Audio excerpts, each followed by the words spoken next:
फोरटक्स ब्लाउजची cutting बघणार आहोत। 12.5ची घडी 14-15 इंचावरती उंची कट केली।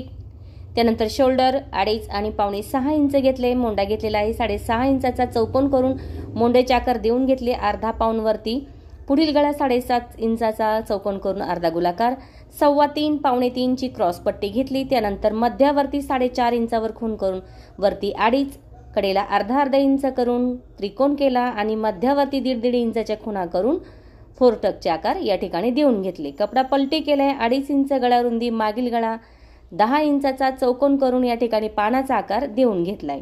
कट करायचा कसा तो बघूया। पहिला आकार सोबत कट केला, त्यानंतर शोल्डर कट करून पुढील भाग कट करून घ्यायचा आहे। त्यानंतर पार्ट बाजूला करून पुढील पार्ट कट करून घ्यायचा आहे अशा पद्धतीने। त्यानंतर मागील भाग कट करायचा आहे अशा पद्धतीने। या ठिकाणी सगळ्यात सोप्या पद्धतीमध्ये फोरटक्सची कटिंग आपली तयार झालेली आहे।